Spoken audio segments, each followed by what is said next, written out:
Greetings from a relatively cloudy Autodromo Nazionale di Monza. We are here ready for the second and last race of the fourth round of the EUROCUP-3 2025 season.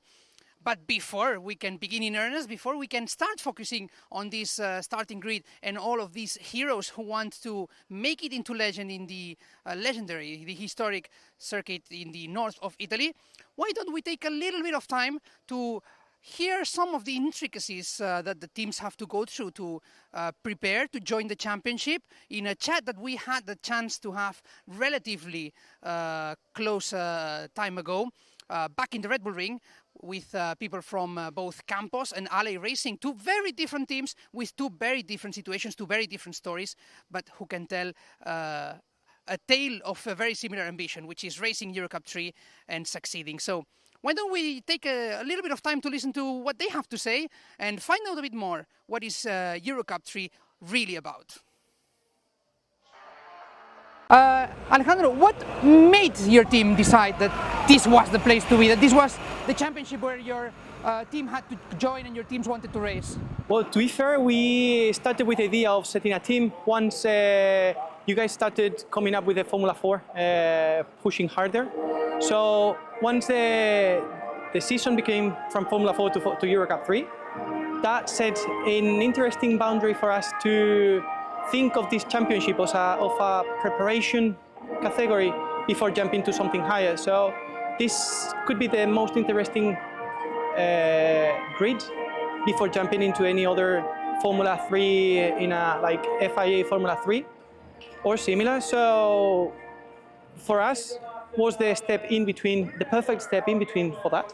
And therefore we started on the 2023, the project, organizing it in order to join the championship towards 2024. So far, this is how we set the team, thanks to this category. And Miguel, in your case, you have been, since the first season, this is the third season already of EUROCUP-3. How have you seen the change of the championship over the past three seasons, or two seasons, and coming to the third? I have been on the same position from the beginning, so I saw the championship, you know, the birth, the championship, and the beginning, the early beginnings. And to be fair, only getting better and better, and more competitive every year. You know, that when you build a new championship in the calendar with such a huge competition around you, and suddenly every year you only grow up. You bring more teams, you bring more drivers. You know, the championship is year by year more competitive, and not only that. You see that the people that has gone through the championship and the drivers that won it or have been competitive, they go to the next championships and they perform and they do well. Well, those signs tell you that you're doing something right because you're preparing the drivers with the right car, with the right platform, with the right, let's say, program, okay? And at the same time, you know, customers and drivers feel that they are preparing the proper way. So, you know, this year we can see by far the highest, you know, the biggest grid of the 3 years, and probably by far the most competitive, you know, we have seen so far. So it's going to be a tough year, but we're ready for the challenge.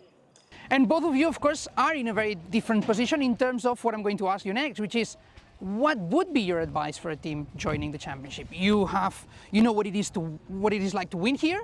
You've done that, and you just had the experience of joining the championship. So let's perhaps start with you, Alejandro, because you have it a lot more recent, all this experience. So what would be the advice that you would give any team joining the championship? Oh, advice, or let's say a warning as well? Well, a warning is be ready and prepare as much as possible because this championship is tougher than it seems from the outside. We thought it would be easier, but we had to prepare even more and every single day to be up to the level of... I'm not driving a car. Eh? Oh, as a team, my friend. So Miguel, he spoke very well about your team. So now you have to be up there to give some nice words for the newcomers. Well, any advice that you can give them, for example? Just keep driving, you know, just keep doing laps, because the good thing is that we got good partners behind the championship, and I think that's really important, from the engine side to the chassis to the tires. And I think the platform allows you to let's say, to have a competitive platform that you can enjoy for a huge amount of laps. So the fact that, for example, the qualifyings are hectic sessions of 20 minutes of full attack. You know, it's not just everybody waiting for that single lap. You know, everybody has 20 minutes of full push with many opportunities of doing a really good lap, you know, and it's just about pure details. You know, it's not about just trying it. It's not good enough. Okay, I will try again on the next quali, on the next weekend. No, we got 20 minutes of intensity. And at the end of the quali, you see top 15 within a second, top 10 within half a second, top 5 within a tenth and a half, you know. So the level, and as well the disparity of teams, you know, if we look back to this weekend, you can see that in the top 10, you got 5 different teams, you know. So it's the third year, everybody knows more the car, better the car, and it becomes more and more difficult to make the difference. You know, it's just about pure details. And I'm struggling, you know, to keep up. There is a lot of people pushing from behind. I'm now, you know, I'm trying my best, and I will keep trying. The weight of the responsibility as well, I think. Oh, of course. They're pressuring, you know, from the back. They're telling me, come on, mate, you need to find more lap time, and I don't know where, but I don't know. I keep digging. I will keep digging. You just push your drivers. Come on. Yeah, exactly. I will only. No, I'm not going to blame them. They are doing a great job. Of course, they need to. They are still newcomers, you know, especially in our case, we got 3 Red Bull, you know, cars, which is obviously a huge responsibility. But as well, you know, the level of those kids is stupidly high. The intensity and the preparation they have and the standards they come with are super high, you know, and the fact that you got the most competitive drivers of some of the champions coming here and, let's say, not dominating, tells you that the field, you know, level is high, is super high. And yeah, we just need to keep working hard.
Nine races down, 9 left to go in the 2025 EUROCUP-3 racing season, and we are back once again at the Autodromo Nazionale Monza for the second race of the weekend. And fingers crossed we get an encounter that wasn't as, shall we say, eventful as we had with 3 safety cars hit there in Italy. Now the weather conditions are just about the same, 47 degrees track temperature, 28 degrees air temperature, but it is a little more overcast and cloudy, but it should make for hopefully another great spectacle as we cross over into the second half of the season, where every single point is going to be absolutely crucial, particularly after Ernesto Rivera retook the championship lead after taking victory in race 1 yesterday.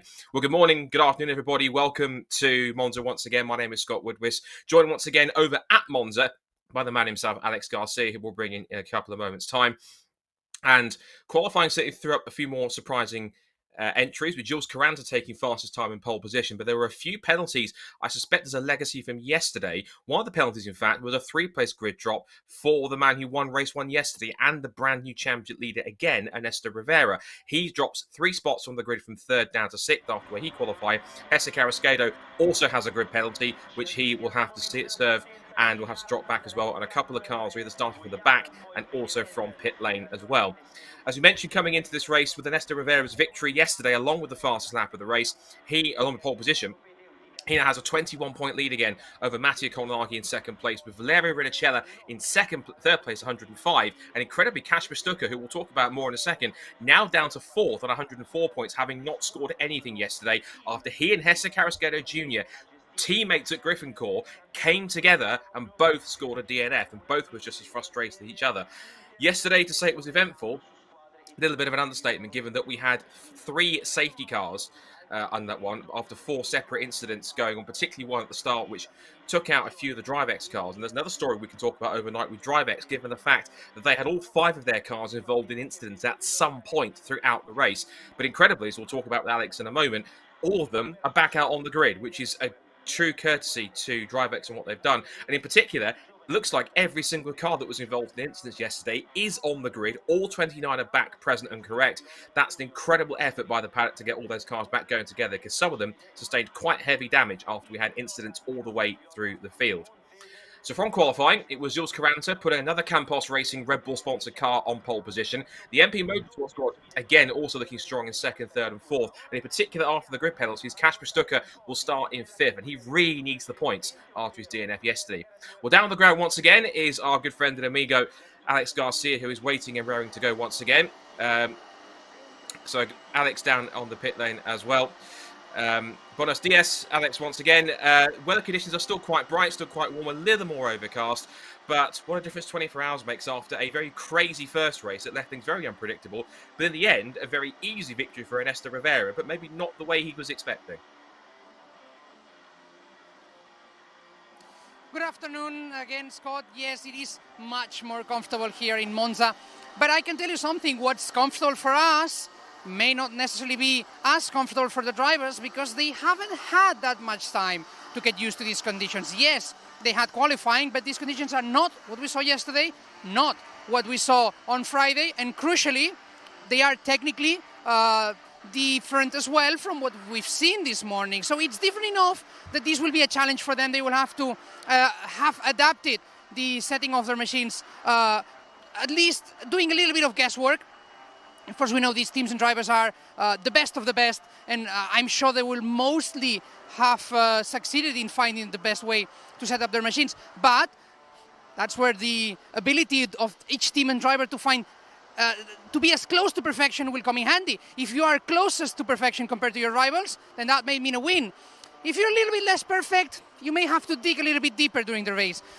Now, one man that has been very good this morning has been Jules Caranta, one of the drivers who hasn't won yet this 2025 season, and who could, of course, become the 8th winner this year. But there's also other stories. We could have a second time winner in any of the other drivers, or we could have the first 3-time winner if Mattia Colnaghi or Ernesto Rivera, a little bit further behind due to the penalties sustained this morning for impeding in qualifying, could get that 3rd win. So we have several stories. I think we're in for a good race. Drivers had yesterday an extra briefing to discuss some of the, let's call it, racing antics that we saw in that eventful race 1 on Saturday. And so hopefully it should be much better. I've talked to a few of the drivers, and they were gingerly laughing it off, saying, well, you know, it's racing, these things happen, but yes, we have been told off a little bit, so we'll have to be a little bit more careful today. Reminds you of some club racing times where they get the rights read to them in the paddock or in the assembly area after they've had a bad race 1. Quick mention, as I mentioned briefly, about DriveX. Of course, we mentioned all 5 of their cars involved in incidents throughout the meeting. And of course, what's great is not just the fact that DriveX have got all 5 of them back out there once again, but every single car that was involved in an incident, including Kasper Stucker and Jesse Carrasquedo Jr., all of them back out on the grid. That's pretty extraordinary given that all the incidents that we had. So that just shows how diligently and how professionally each of these teams work, and how everyone rallies around together to make sure these cars can get back out on the grid, because that's what we like to see, all teams working together in some way, shape or form to get these cars out for another full field. It should be, with that group, another fantastic race. Yes, exactly. It is, of course, tough enough to work in motorsport and to set up all these machines. And for teams who have a lot of cars on track, it's always a bit tricky to get everything done. But if you add all the damage and all the problems that were had by some of the teams yesterday, that's extra work. So impressed with especially DriveX that they managed to get everything going. And with all the rest of the teams who have, of course, work hard to make sure that we can have a full grid, or as full as we can have it this weekend. And that'll be, I think, the best way to enjoy the race. So I look forward to it. I think we have tight differences, of course, at the top. We have all the cars, and we have, therefore, all the stories ready for us to continue. Certainly do. Gracias, amigo. Que te vaya bien. We will see you at the end of the race to talk to our race winner, or if we need you down in pit lane midway through. And as we happen, the cars are on their formation lap on their slightly more cloudy Autodromo Nazionale Monza, only about 25 kilometres away from the city centre of Milan. 3.6 miles or 5.8 kilometres. It is the temple of speed. It is La Pista Magica, and the home of the Italian Grand Prix, of course. Let's run through the grid as they're on the formation lap. The full 29-car field is out there for this weekend, for this race. It's Jules Carranza bidding for his first victory that will start on pole position. Another Campos Red Bull liveried car on the pole position. Alongside him, Mattia Colnaghi. He's going for win number 3 of the season. Valerio Rinicella, like Carranza, hasn't won a race yet, has come tantalisingly close, but could possibly make it today from 3rd for MP Motorsport. Maciej Gladic will start in 4th on the grid ahead of Kasper Stucker, who really needs a good result after he and Jesse Carrasquedo Jr. tangled yesterday. He starts 5th alongside Ernesto Rivera on the who took a 3-place grid penalty after impeding qualifying. Yesterday's winner will start 6th. Row 4 sees James Agozzi and Enzo Tarvanichkul starting on alongside each other. Top 10 completed by Andreas Cardenas, who took an excellent 2nd place yesterday, and he will start alongside Emma Fittipaldi Jr. and all MP 5th row. Oscar Wirtz is best of the DriveX cars. Again, credit to DriveX for getting all 5 cars out onto the grid for today's 2nd race. He's 6th alongside Juan Cotu. He's had a bit of a quiet weekend so far, sitting back in 12th. Row 7 is Owen Tankervelli, the highest placed Ally Racing car. He joins the squad with the 2 Hellbergs this weekend. He's alongside Francisco Macedo. Then it's Jesse Carrasquedo Jr., who got a 10-place grid penalty in qualifying, and he will start back in 15th place alongside Alexander Abkajava, the Christian Cantor and Preston Lambert, Isaac Barashi and Luciano Morano, Lenny Reed and Alessandro Famolaro, Zach Sculler and Linus Hellberg ahead of Victor Dobzhansky and Emil Hellberg, Alessandro Feldman, who also got himself a grid penalty of 5 positions, and Garrett Berry will start from the back of the grid, and starting from the pit lane, if he's there, is due to be Lorenzo Castillo, who did not set a proper time, therefore he will start right at the back once everyone has gone. So the cars steadily line up then onto the grid. It's going to be another entertaining 30 minutes plus 1 lap. And fingers crossed we get a clean first few corners, because after yesterday's melee, which saw the first of 3 safety cars, it really did break things up. We didn't get the proper slipstream battles that we were hoping and expecting here at Monza. But after the slight talking to the drivers had after the race yesterday, I hope they're all going to make it clean and sensible. We want hard and fast racing, but we want it to be clean and fair at the same time. With a packed grid of 29 drivers full of stars of the future, we know it's going to be quite an occasion. So we've had so far 9 races, 7 different winners. Can we make it 8 from 10? Jules Carranza could be that man. Could it be Rinicella from 3rd on the grid? Colnaghi alongside him on the front row.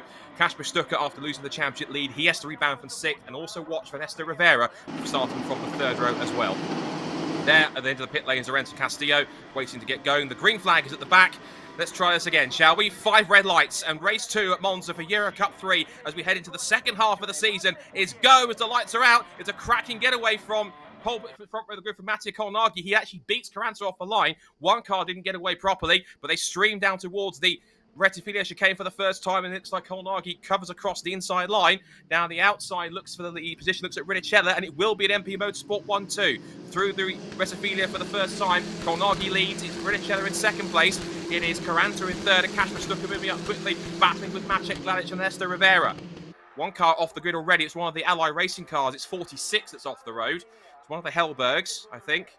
Trying to scroll down and see who that is. It was 46. It was Emil Hellberg off the road, sadly. He won't make it. Looking around the outside for 2nd place goes the pole man, Jules Carranza. Lovely move around the outside of the first part of the Roger. He makes it through. Wheel to wheel with Stucker and Rivera just behind them, 5th and 6th. They're wheel to wheel there with Maciej Gladic as well. Also in there too. Also was James Agozzi. A great start from James, the American. He's up to what was 5th and 6th, but he's now wheel to wheel with Ernesto Rivera into the 2nd of Malesmos, and into the right-hander he goes. Down the back straight, through the curve of Istradlio, and up towards the incredible Ascari, underneath the old banking for the first time. And already 3.5 tenths clear in front. Mattia Colnaghi looking for his 3rd win of the season. Colnaghi leads it. Carranza up to 2nd place from pole. Rinicella in 3rd. Gladic 4th. Then Rivera, Igozzi, Oscar Wirtz with a cracking start. Oscar Wirtz makes some great progress on where he starts on the grid usually. Started back in, 11th place. He's up to 7th already and going wheel to wheel with Kasper Stucker in the background, you can see. Down to the Parabolica. Colnaghi has the advantage. Now it's 1.2 seconds clear as they turn into this long, arcing right-hander. And Rinicella trying to push on as they push back Emil Hellberg in car 46. And unfortunately, the Ally Racing driver simply never left the grid, so his race was over before it really even started. Lap 1, nice and clean and tidy in the books. It's side by side for 2nd as Colnaghi still leads the way. It's still MP Motorsport 1-3, but it looks as though it's going to be Rinicella going down the outside. He squeezed into the edge of the road, but that's going to be Carranza holding the place as much as he can, and Stucker's and Gladys is in there as well. So too is Rivera, so too is Igozzi. So second down to sixth, all aligned together. But the harder this quintet fights each other, the easier it is for Colnaghi to get away. And it was side by side going out of view for Rinicella and Carranza as they come up through Curva Grande. And they're still side by side, but it's Rinicella in front, back down to the outside, weaving this way and that to find track position. But still, Rinicella holds the place. So it's an MP Motorsport 1-2 out of the second chicane through the Roggia. Gap is 1.4 now at the front. It's to look at the rest of the top 10. Gladish is fourth. Rivera's up to sixth. Or in fifth position, excuse me, ahead of James Igozzi. Cardenas is up to seventh. Tarvanichkul eighth. Juan Cota's made a decent start to ninth. And Emerson Fittipaldi in P10. And it's Tangavellu, Macedo. Vert's down to 13th after a good start. So he's made an issue and dropped 6 places after he was as high as 7th. And Carrasquedo 14th. And Carrasquedo, he started quite deep in the order. He was back down in, that was 15th place. So he's up 1 position. And out through the Ascari chicane for the second time. Then Abgajar back in 15th. Then Reed, Morano, Lambert, Berry, Scarlett, Barashi, Famolaro, Feldman, Linus Hellberg, and Kasper Stucker's dropped way back. What's happened to Stucker? Now, I did see there was a car that was going slowly out of the corner of my eye, out of the Rosifilio chicane at the end of the beginning of this lap, but he's dropped right down to 25th. So the man that was leading the championship coming into the weekend is back down in 25th position. So drama for the man now third in the points after yesterday. Didn't finish the race after he made contact with his teammate Hesse Carrasquedo Jr. Stucker has come across the line back in 23rd. It's from way back. It was a huge lockout. Magic Glaze goes, skips over the chicane, and Rinicella had no choice to avoid that, and it puts him off the road. So that was quite interesting. And it's actually made things very interesting there. So it was mainly Gladys looking to make a move on Carranza, couldn't get the car stopped. And then as he skipped over the chicane, thankfully Rinicella saw him at the last moment. They both ran over the Rosifilio without making contact, and it shuffled things around again. Rinicella's held on to second place. It's now wheel to wheel between the Red Bull Campos cars, and it's contact. And I think that was between Gladys and Rivera, I think. So the championship leaders got around. So the championship contenders are in all sorts of strife. And there's damage to the front of Maciej Gladys's car. So contact between Ernesto Rivera and Maciej Gladys. And Rivera was facing the wrong way in the middle of the chicane. So it should be Rivera, I think, if we look and see him tumbling down the timing screen. Yes, it was. He's lost position. So Rivera then tumbling down the order. So 2 of the main championship contenders have hit trouble. Stucker down the order, having to recover up the field, now in 22nd. But now Lester Rivera, after he was tagged by Kasper Stucker, Maciej Gladys. And it's all MP Motorsport's way now. They've got 3 cars in the top 5 because Andreas Cardenas, with the fastest lap of the race, is up into P5. He's been chased by Tarvanichkul in 6th position. 7th place is Gladys, still going with a damaged front wing. He'll have no choice but to pit because the handling on that car is going to be awful. I know it's a low downforce circuit, but taking the front wing off is a bit extreme in my opinion. Out of Parabolica, ending lap number 3. And Mattia Colnaghi in control. It is an Italian 1-2 at the front. And here comes James Igozzi in the tow for Jules Carranza. The pole position man darts to the inside line. And this is, I think, what Maciej Gladys wanted to try and do on Carranza before.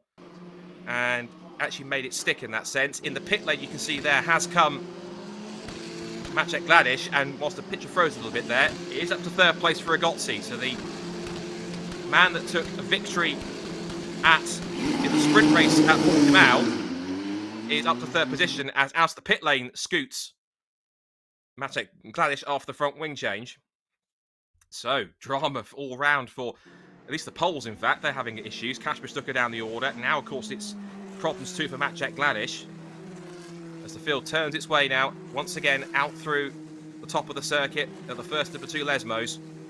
There's a big group of cars being led by, I think, Emma Fittipaldi at this point, with Juan Cota just behind, then Rivera, Tangavellu. So Rivera has kept going, but he recovered to 9th, so he's quickly picking his way back through the order, and he's got plenty of time to do that. Not that we want one, but if we get a safety car for any particular reason, that will be a godsend for Ernesto, because that will bunch the pack back up, and it'll mean that this might not be a lost cause for this race. He's still in 9th. If he stays where he is, he should still get a couple of points, but he knows with that big lead, that's some comfort as well. He came into this race 21 points in the lead after his victory and pole position yesterday. So that means that he can lose some points, but ultimately if he can get himself up to a good position and make sure that, let's say, Kolnagi goes on and wins this race, that'll be 25 points. But,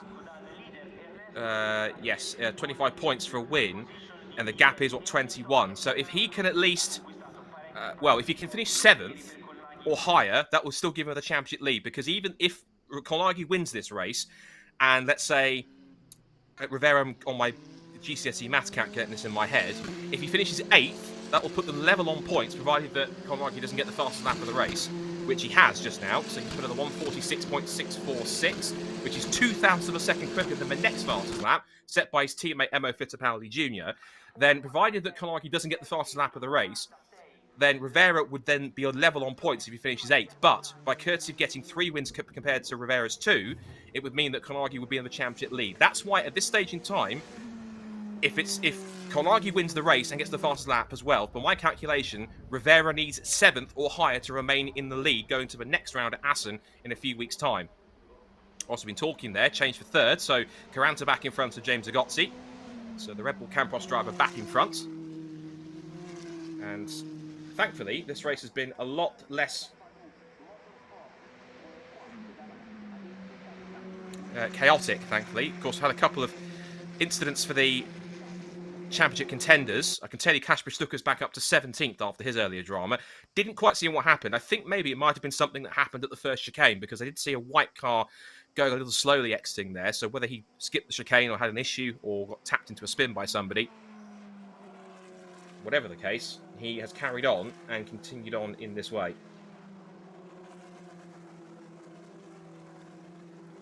Coming to the end of lap 5. There's the DriveX squad holding on. I think a bit thankful that their cars are still going this time after we had all 5 of them hit troubles throughout the race, and a lot of work for them to get them ready. But great job by everyone in the paddock to get those cars working again. This battle for 3rd is back on. You can see Agozzi there was tucked under the rear wing of Jules Caranta, and there he goes again to the outside. A little later on the brake, sweeps across, and he's in front back into 3rd before he even turns into the first apex of the first chicane. This is now going to bring Enzo Tarbanichkul into play here, the Thai driver. Enzo, who coming into this race was 11th. His best results of the season so far has been 4th. Yet to score a podium, and one car's gone skipping over the chicane. Didn't quite catch who that was. It might well have been, I think, Lenny Reed, because that was a blue car. Car number 5, side by side again for 3rd position. As they turn in through the Rogier, rattling over the curbs. And now look at Tarbanichkul. He's on the tail of his teammate, as he's also there, Andreas Cardenas. His confidence will be up after getting an excellent 2nd place yesterday. The Peruvian driver making lots of progress this weekend. And I think it was Lenny Reed. Lenny Reed that went off. As this race continues, we're going to head down to Alex at the pit lane. Alex, what do you have?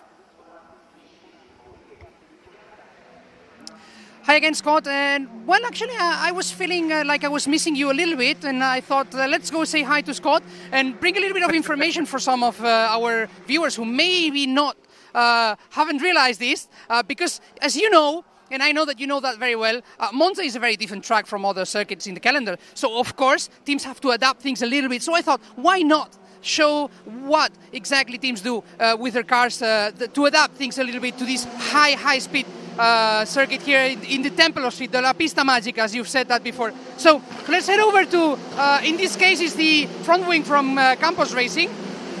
And as you can see, normally you would spot here, in this front wing, you would see that there would be an extra plane here, which it isn't in this race weekend. So of course this is done to reduce drag a little bit and increase top speed. And if we had, which we don't have here of course, but if we had a rear wing, you would see that they do the same thing. They take the main plane and they keep it, but everything that goes on top of that is removed. So of course this helps team get a little bit of more extra speed. Of course the let's say downforce is not as necessary here, or let's say you have more gain by removing those flaps, those extra aero parts compared to the speed that you gain. So that's a little bit of what the teams have to do here. I wanted to mention that on the starting grid, but we didn't have enough time, so that was a good moment to do it. And also, big mention, we've talked about the efforts from DriveX to make sure that the cars were ready. We do have to mention as well how this EUROCUP-3 family operates. You saw earlier how one of the LA racing cars had trouble on the grid, and so it had to be wheeled in. And it was not the LA racing mechanics who wheeled it in, it was rather the MP Motorsport mechanics, because they were just closer, and that was the way to help their fellow race squad to get that car out of the way.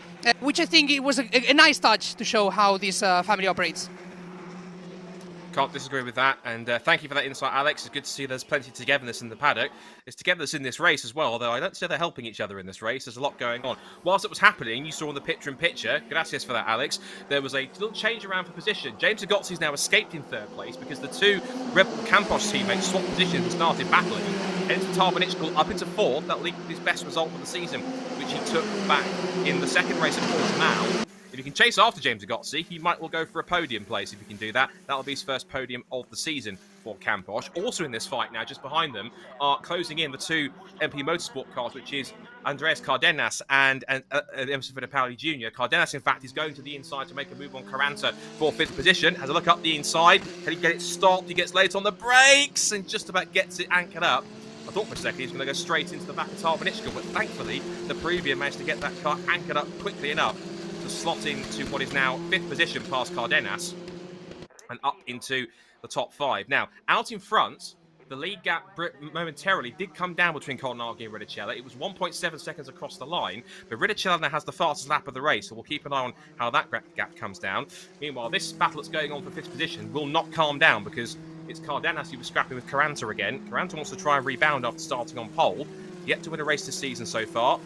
Oh, is there a car in the background there with a damaged front wing? There is. I'm trying to work out. That's the Ally Racing car. I think it's Owen Tangabellu. Because Owen Tangabellu is in the Ally Racing team now, and that's the black and yellow machine. So I think Tangabellu has had an incident somewhere that's lost.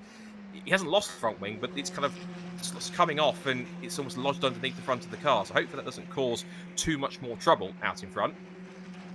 There is Enzo Tarvanichkul, the Thai driver.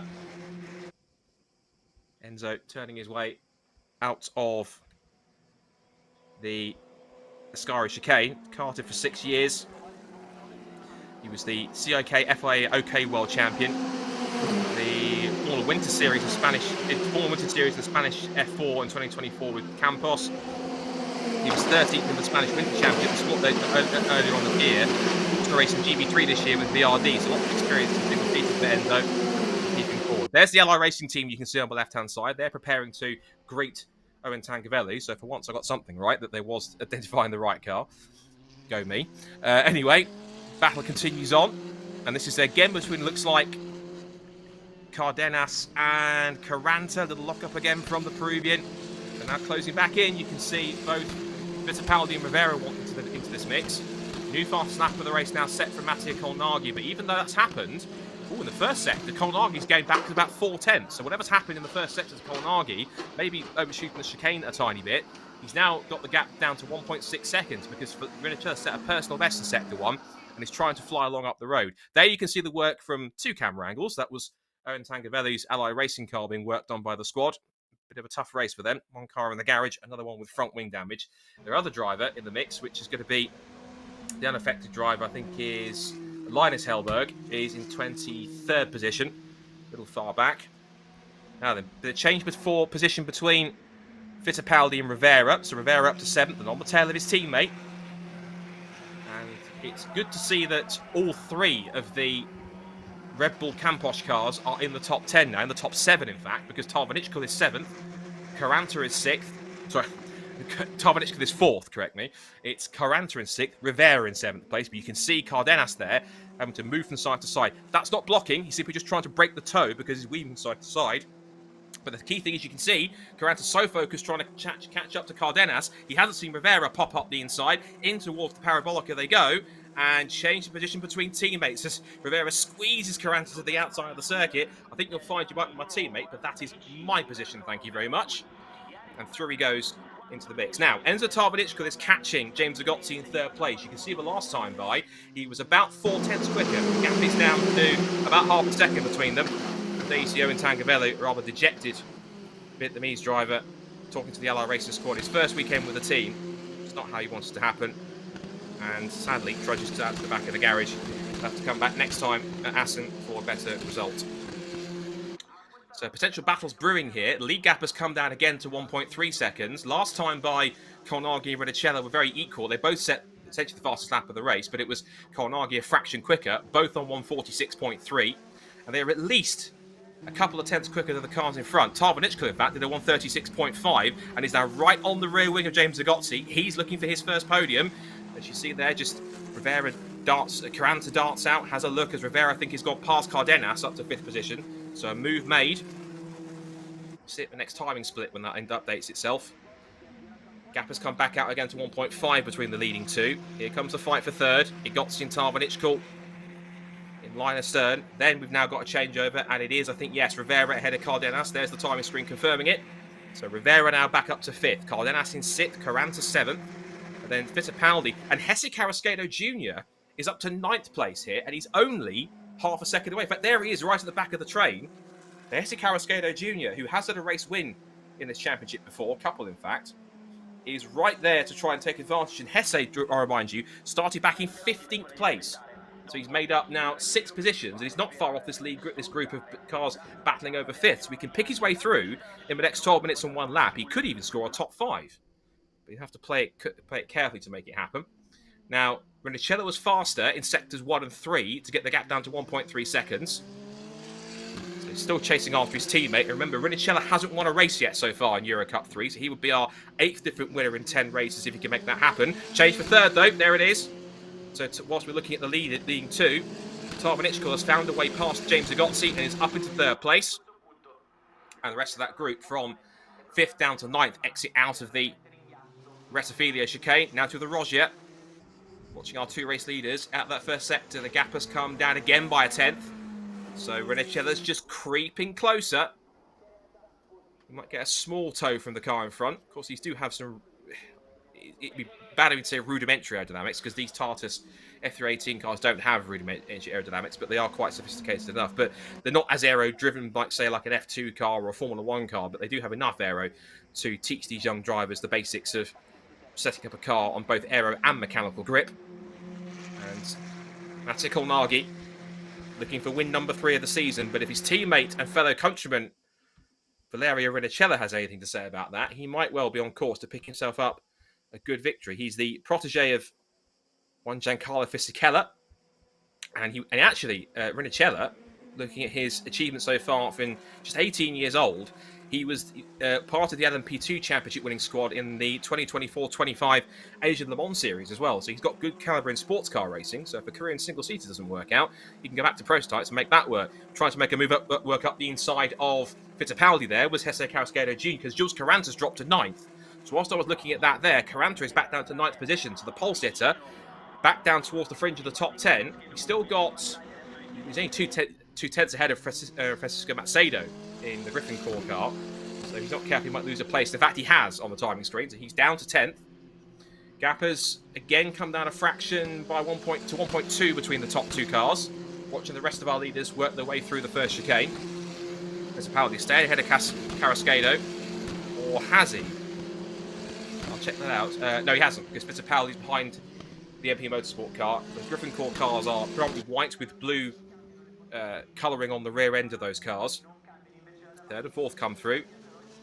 And Rivera now ahead of Cardenas, so that's now 5th position for him. The Peruvian driver into 6th. The rest of the top 10 wiggles its way through the Rogier. A little further back. Get some more battles here.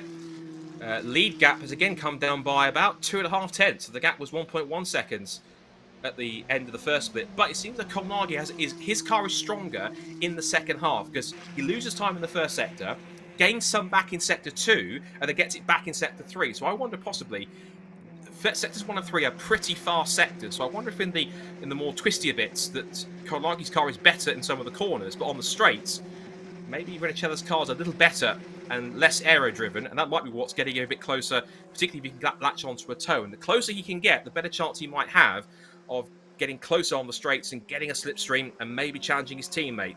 And if that happens, I'm sure that we're sending the top brass MP Motorsport into heart palpitations. But I'm sure that if they can keep it clean, which it has been for this race so far, compared to yesterday, it's much, much better. We've had no safety cars, no yellow flags as such, touch wood, though I may have cursed it now. But we'll wait and see. 8 minutes and change plus a lap to go. The gap is down to 0.8. So interesting enough, that's another, 3 tenths taken out of Balibo Rinicello. He wants not only his first win, but he wants to do it at home. He wants to do it here at Monza in front of his home crowd, in front, I'm sure, of his family, his friends. I'm sure they've all come down here to come and support him if they can. And how sweet would it be to get an 8 different winner from 10 races, but for one of the home favourites to do it at home, but he's got to pass his fellow Italian, Mattia Colnaghi, to do it. It could well be an Italian 1-2 at the top. Which order they'll be remains to be seen. Another 2 tenths taken out of a leader going through the first sector. Out through Belesmos. This is where Colnaghi's car appears to be that little bit stronger because he gains a little more time back. But now that Rinicella is a bit closer, he's been getting more of a toe down these long straights, which means that will benefit him for getting closer when it really matters. You get a good run through the back straight here, through Ascari and down through Parabolica. There's a real chance he'll start to challenge him within the next couple of laps, I'm certain. Unless the slight turbulence from the aero wash from the car in front starts to mess with the front end of Rinicella's car. And yeah, you can see Colnaghi pulled back those 2 tenths in that second sector. So it's even down to about a second. But down the long straights here towards Parabolica and then that long drag towards the Rettifilio. That's going to be where I think Rinicella will make up that time. And he's good through some of the faster corners as well, where there's less downforce driven, I think. That certainly is working out. So on to complete lap 14 of this second EuroCup-3 race of the weekend at Monza. The Temple of Speed, La Pista Magica. Could we see some Magica from either Colnaghi or Rinicella? Cross line they came, the gap is 1 second. Just the timing screen taking a moment to reset itself, because on my timing screen it's definitely 1 second. Through the chicane. And again, visibly closer. Rinicella is just edging closer and closer. You can see his teammate just in front of him right there. That's the incentive that you have as a driver. To see not of any car as your teammate in front is going to be quite key. Another couple of tenths taken out in that first sector. So sectors 1 and 3, we know that Rinicella has the pace advantage. It's here in sector 2 where Colnaghi favours these twisty tight turns through the Roger chicane, through Belesmos. That's where his car's a little stronger. I'm certain it must be running a little more wing. But Rinicella chasing hard of his teammate here. Shouldn't forget the rest of the cars behind. Tarvanichkul is some 9 seconds back off the leader in 3rd place. If he stays where he is, that will be a first podium for the Thai driver. 4th for James Igozzi. 5th for Ernesto Rivera. 6th for Andreas Cardenas. Jesse Carrasquedo has got past both Emo Fittipaldi and Francisco Macedo, who has in turn also got past Macedo, and he is now into 7th place, despite starting 15th. And then Jules Caranta, the pole sitter, is back down in 10th. And he's got, closing in on him, only about 6 tenths behind him, Kasper Stucker, who has had a very anonymous race after he started high up. But then, like yesterday, his form took a bit of a nosedive. The difference here is that he hasn't been out of the race after hitting his teammate. And his teammate, in fact, has been doing a little bit better, being up in 7th place. Now, last time at the splits, interestingly enough, Colnaghi knows he's quicker in the 2nd and 3rd sectors, and he's upped his pace a little bit because he set the fastest 2nd sector of anybody, plus a personal best in sector 3. So the gap is out by another 3 tenths. Across the line they go across, it's back to 1.2. So, less than 5 minutes plus 1 lap. This could be very tricky, how this one works out. Now, Tarvanichkul, is he losing time to Igozzi again? I think he is, because he's lost a couple of tenths in sectors 2 and 3. And in the second half of the race, Igozzi, the young American's coming back at the Thai driver here. Remember, Igozzi, as I mentioned, took a victory earlier on at Portimao this season in the sprint race. So what can he do to pick himself back up again? Down towards the Roger. Look at that, another 4 tenths taken out in the first sector from Rinicella. He loves that first sector. But it seems as though that Rinicella doesn't have the exact amount of pace that Colnaghi does in this second sector, because this is where Colnaghi gets that time back. This is real punch and counter-punch between the two MP Motorsport drivers, like prize fighters in a boxing match. These two are just absolutely at each other's throats. No contact, thankfully. And as I mentioned again, in Sector 2, 2 tenths grab back. So it's still 2 tenths gained by Rinicella. But he's running out of time and options here. As further back, we can see this is, it looks like Macedo and... this is, I think, Cardenas, Carrasquedo and Macedo, I think, in Fittipaldi. There's been a bit of a switch around, I think. There's Cardenas. Carrasquedo, I think he's now up to 7th. 8th there is Macedo. 9th is Fittipaldi. And he's in the mix there with...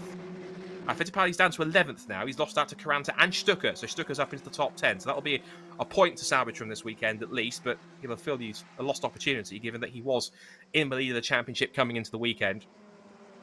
So he'll feel that it's a very lost weekend. And again, we talked about race 1 yesterday.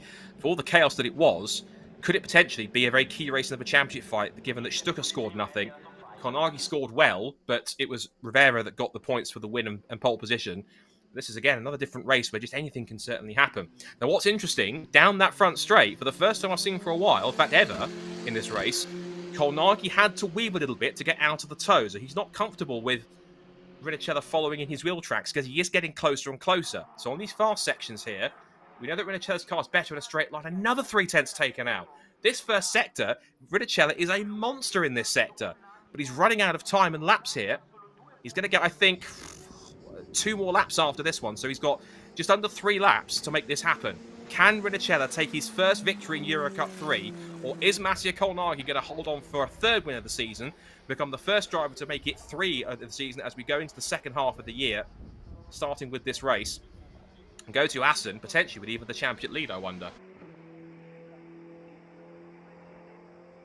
Down the back straight towards Ascari.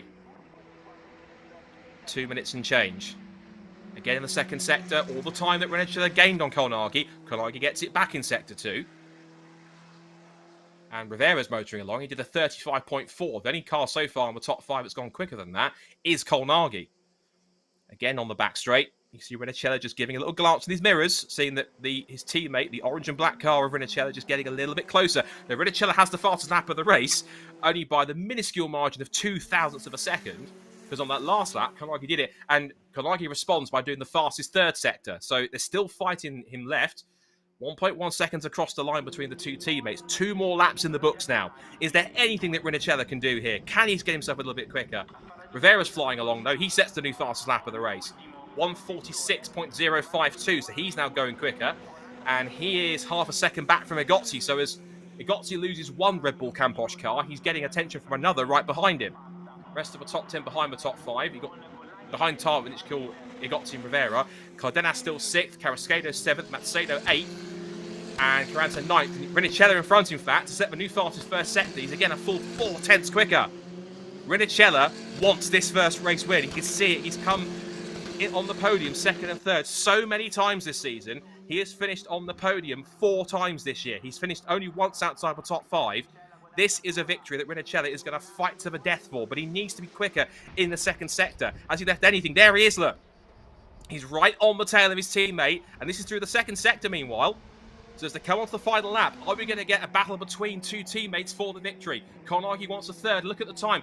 Carnaghi was only about less than a 10th quicker, so Rinicella responding in the second sector this time. And we know how quick he can be in the final sector, but it's that first one. If he gets a really good run through Ascari, through Parabolica, and down the pit straight, that could be where it all makes the difference. And again, you can see Carnaghi weaving this way and that, looking to try and break the toe from his fellow Italian.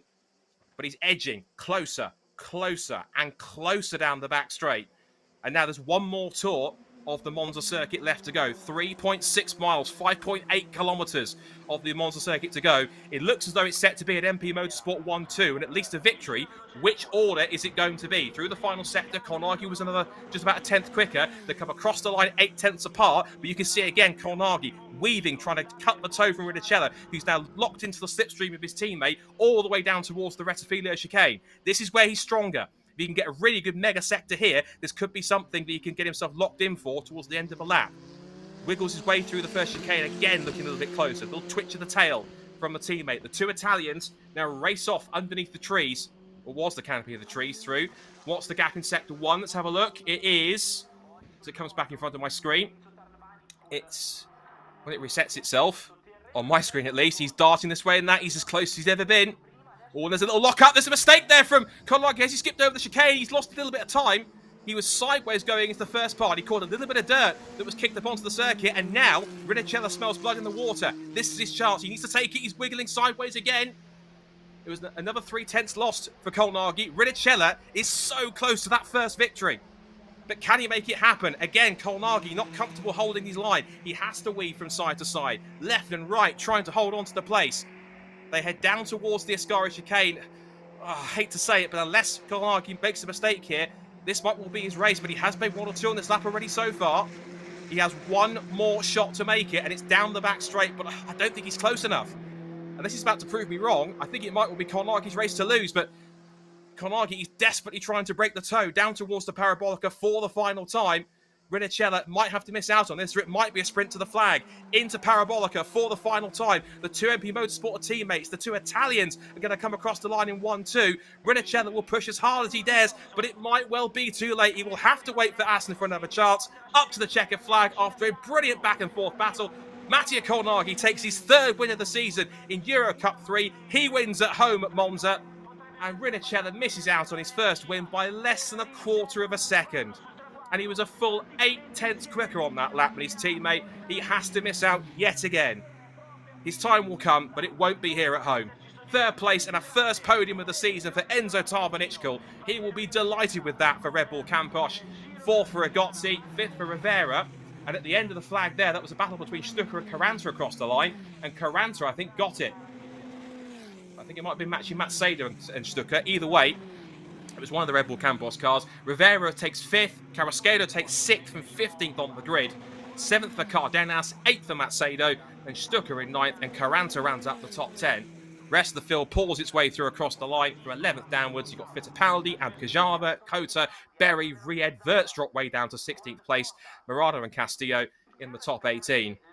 But wow, what a back and forth. There wasn't lots of wheel-to-wheel, but it was the tension between the two teammates. You could see on the timing screen, Rinicella was edging closer and closer to his teammate. And I thought here, at this second chicane, that Colnaghi just done a little bit wide. It reminded me of when Vettel lost the lead on the last lap of the 2011 Canadian Grand Prix, I think it was. Button went straight through because he got a little bit offline. I thought that's what happened to Colnaghi because his car did twitch a little bit sideways, but he held firm. And Rinicella, you can't fault his effort. He was pushing so hard to keep up with his teammate. He will feel a little bit gutted, but still, it is a fine effort from Rinicella. He even took the fastest lap at the race. He did, in fact. He took the bonus point. He took a 1:46.045, I think, on the last lap of the race. That was even with the fastest first sector of the race. But Colnaghi responded with the fastest second sector of the race, I think, in race 2. Yes, I think he did. Oh, he got the fastest second sector of the race anyway. But Rinicella will feel a little bit gutted. It was still a good result. It's still second place, but you try telling a racing driver when he was that close to the victory that it's still second place. It's still a good result. They want the win. They want to get themselves on the top step. They want the glory. They want the trophy. They want to hear the national anthem playing. And you'll hear it for Italy, but it'll be for this man, Mattia Colnaghi. Third win of the season. So, in terms of points, what does that do? So, by my GCSE maths, it's 25 points for a win. Didn't get the fastest lap of the race. So 25 points. He came into this race on 107. This will put him on to 132 points. But Rivera finished in 5th, and that will give him an extra 10 points. So I make it that Rivera, I think, still leads the championship, but by 4 points, because 126 plus 10 is 136. 107 plus 25 is 132. So yeah, 4-point lead still goes to Rivera going to Assen. And Rinicella would have extended his lead over Stucker because Stucker picked up, where was he? 9th, so that was 2 points. And Rinicella got 18. So Rinicella will go from 105 to 123. And Kasper Stucker will go from 104 to 106. So I make it, Rivera still leads the championship by 4 points from Colnaghi, with Rinicella in 3rd position, having gained 18 points after that one. I think it's 136 to 132, then 123. So that's the gap I think it looks like. I'm sure that Alex will correct me if I'm wrong if I've got that incorrect, but that's what my GCSE maths brain tells me. But up to the number 1 board for the 3rd time this season comes Mattia Colnaghi, and the best thing is he's done it at home. He's done it at Monza in front of the Italians. That will mean so much to him for this victory. Yes, he took victories earlier in the season at the Red Bull Ring and at the Paul Ricard, but I want to see a celebration here, hopefully, because for the 3rd time this year, it's going to be success for the Italian. And up the top step, Avanti!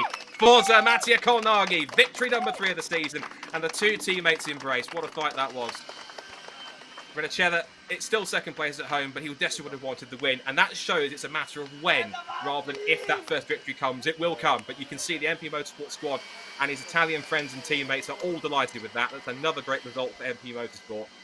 They will cherish that one. A good 1-2 finish. And again, you can't ignore either. Enzo Tarbanichkul, great drive from the Thai driver, came into this race after yesterday's result. He was Where was he in the points if I have a quick look? He was 11th, so that will certainly help him rise up the table. Certainly outscored the likes of Garrett Berry and Andres Cardenas, and also possibly even James Agotti. You might score a couple more positions and get into the top 10, I wonder, with that result, because it got him 12 points for... No, 15 points for third place. Well, excuse me. Look at that. Plenty of celebrations. I'm looking forward to this interview because Mattia, I'm certain, will be absolutely delighted, not just with the victories third of the season, but again, he's done it in Italy. And I'm certain that the win, if any driver at any of the championships here that want to win, particularly you've got Dutch drivers in the championship who want to win at Aston, Belgians will want to win at Spa, the French drivers will want to win at Paul Ricard in the mix. But in Italy, that's going to be so much sweeter. So here's some highlights from race 2. It was a much cleaner start this time. It's a better start from the front row from Mattia Colnaghi, beating Jules Caranta off the line and held the position. And when it was second place for Rinicella, the move that he made down into the first chicane was all crucial. You see them here funneling down towards turn 1. Thankfully, no dramas, no incidents. And round the outside into the first part of the first chicane went Rinicella, and off he set to try and chase after his teammate Mattia Colnaghi. And it was this back and forth between them, even though there was no wheel-to-wheel battling, that tension of the gap closing and closing and closing more and more throughout the race was really key. A move as a lock-up here for what was, I think that was Maciej Gladish, who caught, I think, Rinicella off guard. Maybe that was possibly an incident which caught Rinicella off guard and possibly cost him the time he could have had to pass him later on. He had to recover from that incident, not making contact, but losing time in order to get through. Owen Tangavelli lost his front wing, so he had to try and come back towards that again. And then side-by-side battling here between the two teammates. Rinicella, this is Cardenas battling with the two Red Bull cars of Tarvanichkul and Caranta, and Tarvanichkul did manage to get through. And throughout the rest of the race, there was plenty more passes going on. There's the change for third between Tarvanichkul and Igotti. So that's the move that got the third place battle. But then in the closing stages, it was these two going at it, punch and counter punch in terms of trading faster lap times. And Rinicella slowly edged his way towards the rear wing of his teammate as they came through. The rest of the top 10 spread itself out a little thinner. But in the end, it was Mattia Colnaghi who had the pace, despite being slower in sectors 1 and 3 for most of the race. And Rinicella giving everything he had and scoring the fastest lap of the race along the way. The gap was just about enough to hold on. And Mattia Colnaghi picks up his third win of the season, and that will certainly close the gap, in my calculations, to just 4 points between Ernesto Rivera and Mattia Colnaghi, as they will now go towards the next round at Assen in a few weeks' time. That race taking place in, if I get that date right, 8th to the 10th of August. So that was certainly one to watch out for there. So congratulations to MP Motorsport. Congratulations to our top 3 drivers. I'm looking forward to this interview. For the third time this season, Mattia Colnaghi is a race winner. And the best part, Alex, he's done it in front of his adoring Italian fans. Let's hear from him now.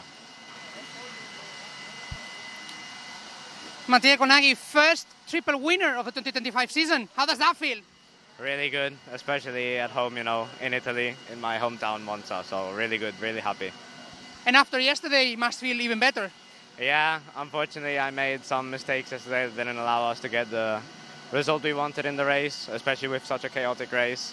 But definitely today was a much more calm race, a much more EuroCup-like race. And yeah, we were able to bring it home, so really happy with that.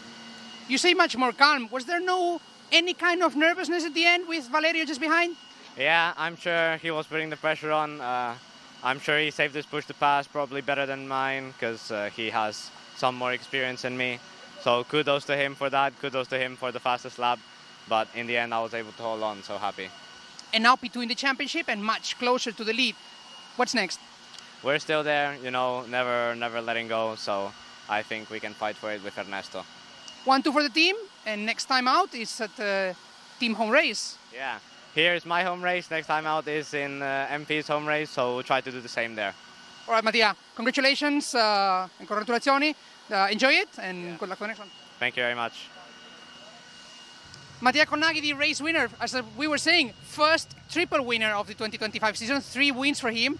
And this is, therefore, the first race weekend in the season where we haven't had a new winner. It feels strange to say that past the halfway mark of the season, but here we are, 7 race winners in the season so far, and we are, of course, looking forward to seeing what comes next in Assen, which is a track that not only is the home race for MP Motorsport, but of course it will be a new track for most teams, for most drivers, and it is one where we may see some results that are a little bit different from the usual. So I think we're in for a nice summer ahead of us, Scott. Quite possibly, given it's a brand new circuit for most, it will throw out the best thing we love about motorsport, unpredictability. It could give us results that we didn't even expect. Can it even give us our 8th different race winner? I'm actually a bit disappointed we didn't get an 8th race winner. I like new race winners in the championship. And Rinicella, we can talk about him. Take nothing away from Matteo Colnaghi, a brilliant drive from him to hold off his teammate. But I bet Rinicella deep down must be thinking, what do I have to do to win a race this season? He's come close now so many times. He was quarter of a second away from beating his teammate. Maybe the little mix-up he had with Gladys at the chicane after the Polish driver skipped over and locked up, maybe that could have been the catalyst that possibly changed the direction of the race, whether he could have been closer earlier in the race or not. But still, it's another great result for him. And also we can talk about as well, a great first podium for Enzo Tarbanichkul. He'll be delighted with that, the Thai driver, as will Red Bull Campos. Their drivers had very up and down fortunes in that race, but if I look at where they finished, all of them were in the top 10. Tarbanichkul third, Rivera 5th, and Caranta in 10th. So interesting stuff for them. But this was another race where it showed once again the unpredictability of the championship and how much it literally can change, not just round by round, but race by race. There's so much unpredictability. You never really know by concrete who's going to win a race in this championship. Exactly, and it is pretty much as you said, Scott. I think Valerio could have won, definitely. I'm not sure if that action made it more difficult for him in the end, or made a huge difference in the end. But one thing's clear, he was quick from the Spanish Winter Championship, and he was already able to win there, and he must be feeling, why can't I replicate this now? Because he has still been quick for the whole season. Of course, ahead of him, he has still a few rounds where he could make it, and more importantly, he has been competitive in all of them. He's quite high up in the championship. He's been scoring points consistently, and this is what you want to do if you want to keep yourself in contention for the title. And I think you'll agree with me as well, Scott, a championship is probably more important than a race win. So he has to look at it that way, and he has to keep thinking that there's still an option for fighting in the next few runs. Yeah, I have to say I've heard that before, is that it's the races that you don't win can actually win you a championship. If you can't win a race, it's the points that you can bank on the days where you can't be on the top step of the podium. I mean, classic example, Keke Rosberg in F1, 1982, won one race all season, still won the championship because others faltered around them. And not I'm going to mimic or compare this to a Formula 1 season, but the fact you've got so many different winners, 7 in 10 races, so many different drivers on the podium, you've got the sprint races with the partially reversed grids, all of it mixed up of where they are. It's so different in terms of how this is playing out. So the second half of the season, if there's anything like the first part, I say game on, bring it on, because this could be such a grandstand finish to what's been so far an electric third season. I can't wait for the rest of it. Absolutely, and we have to keep in mind one tiny element, which is not as tiny as it may seem, which is that the last race weekend of the season in Barcelona, it's on the same weekend as the Macau Grand Prix. So there is a possibility of some of these drivers not being there for the last round. So they will want to score as many points as possible, because any points that they're missing on that last round, they may not be able to get them. So, there's food for thought and something to keep in mind for the next few rounds. Definitely so. Muchas gracias, Alex. I'm sure we'll talk to you before the end. But again, once more, thank you for your efforts. We are heading onto the podium now for race number 2, as the drivers have been called out one by one. We've had the team representative for MP Motorsport. We've had third place Enzo Tarbanichkul, second place of Valerio Rinicella. But for his third win of the season, called out for MP Motorsport, Matteo Colnaghi. A victory. He receives the cheers from his team and from his Italian fans. Once again, one of Italy's own on the top step of the podium. And I'm sure they'll be belting this out on the top step, because now comes, fittingly, the national anthem of Italy. How about this one?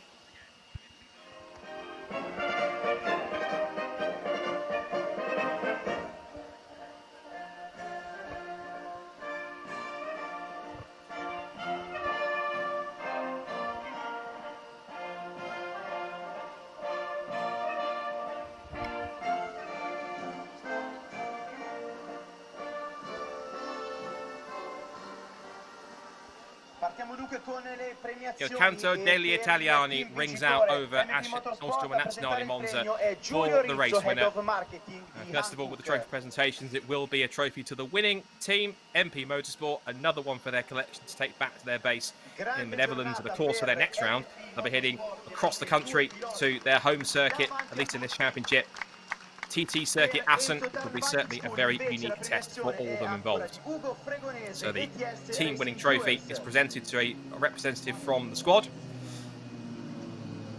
Next, we'll have the third place trophy, a first of the season, with a tie driver for Campos Red Bull, Enzo Tarbanichkul. He's delighted with that. A great result for him and for Thailand. And next comes, sure, the two biggest cheers from the podium. Is the second place. That will be, on my calculations, in terms of his results so far this season, it will be his 5th podium of the season, his 3rd second place. Valerio Redicella, slightly reserved. He wants that win. It will come. I'm certain it will. Still second place and really good points for the champion to keep him in 3rd. But the biggest cheers of all will come from the home race winner, joining his fellow compatriot on the podium too. A 3rd win of the season and closing in the championship, Mattia Kolnagi, victorious in race number 2 in EUROCUP-3. It's been a mega weekend, lots of eventful stuff in race 1, a much cleaner and tidier race 2. And a well-deserving victory as well. And interestingly, we had repeat winners, as Alex rightly said, in both races. Nesta Rivera taking his 2nd win of the season, Kolnagi his 3rd. They grouped together on the podium for the promotional shots. And I think they're going to cool off a little bit with the final piece of the puzzle on the podium, which is going to be the Fizz to cool things off. So, as the Fizz goes flying on the top of the podium, Mattia Kolnagi is the home race hero who takes victory here at Monza. What a weekend it's been for EuroCup-3. We are now into the second half of the season, and if it's anything like the first half, bring it on. You only got to wait a few weeks to go before we go to the next round of the championship, which of course is at TT Circuit Assen in the Netherlands on the 8th to 10th of August. Be sure to join us then live, whether it is myself or your regular voice, Jake Sanson. All of us at Monza, thank you for tuning in. Congratulations to our race winners this weekend, and join us for more action from EuroCup-3 2025 as we head to the home race of MP Motorsport in Assen. Can they keep the form up? And can Nesta Rivera keep his now slender championship lead? Find out next time, but until then, thanks for joining us, and bye for now.